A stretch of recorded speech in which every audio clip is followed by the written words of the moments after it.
आज मी तुम्हाला हैदराबादी रेसिपी सांगणार आहे. आणि हैदराबादीची एक खासियत आहे, ते लोक ग्रीन मसाल्यामध्येच पदार्थ बनवितात.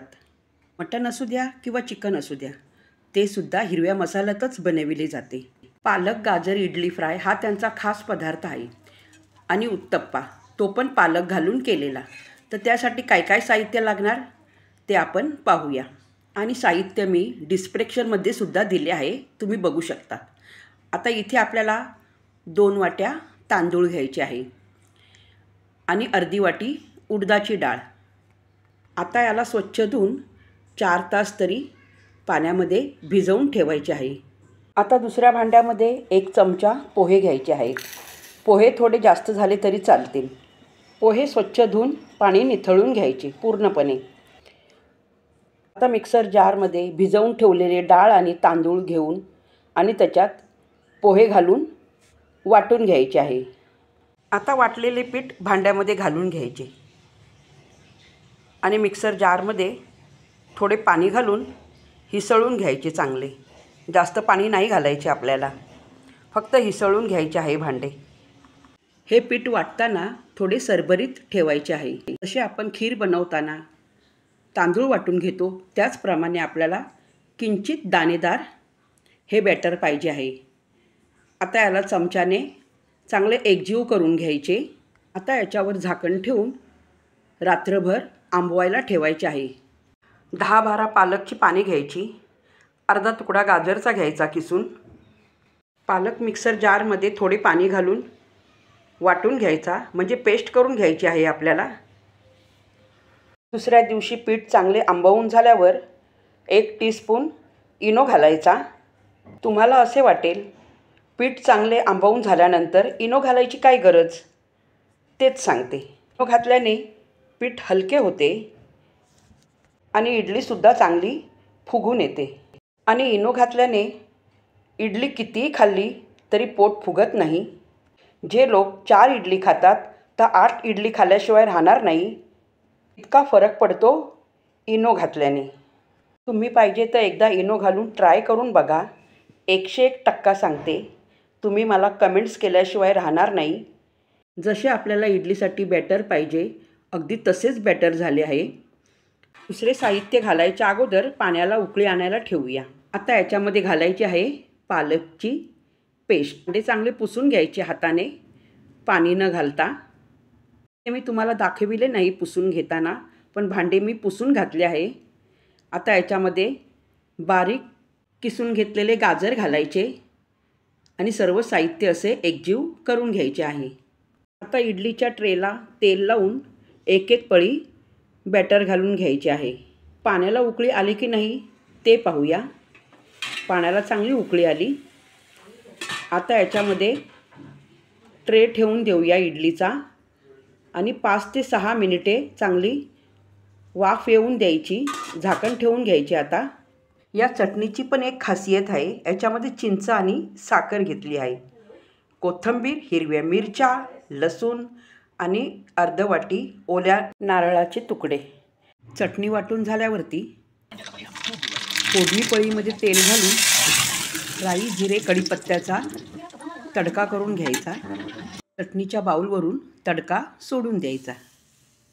इडलीबरोबर खाण्यासाठी चटणी तर तयार आहे. इडली पण ट्रेमधून मोकळी करून घेतली. इडलीला बघा कशी जाळी पडली आहे. इथे मी 2 प्रकारची इडली बनवली आहे. एक आपण नेहमी करतो ती, आणि एक पालक गाजर इडली. तर आपण हे दोन्ही इडली फ्राय करून घेणार आहोत पॅनमध्ये. पैकी तेल घालून चांगले कडकडून गरम करून घ्यायचे आणि गॅसची फ्लेम मिडियमच्या कमी ठेवायची. आता आपण 2-3 इडली फ्राय करून घेऊया. एक बाजू चांगली लालसर झाली की इडली पलटी करून घ्यायची आणि दुसऱ्या बाजूने सुद्धा आपल्याला चांगली लालसर रंगाची करून घ्यायची आहे. हे बघा, आपण अशा प्रकारे इडली फ्राय करतो तेव्हा ती वरतून क्रिस्पी आणि मध्ये मऊ लागते आणि इडली खायला खूप चटणीबरोबर खूप स्वादिष्ट लागते. तुम्ही अशा प्रकारे इडली फ्राय करून बघा. इडलीतले तेल पूर्णपणे निथळून प्लेटमध्ये काढून घ्यायची आहे. आपण इडली तेलामध्ये फ्राय केली असेल तर हाताला बिलकुल तेलकट लागत नाही आणि खाताना सुद्धा तेलकट लागत नाही. अशा प्रकारे पालक इडली फ्राय करून झाली.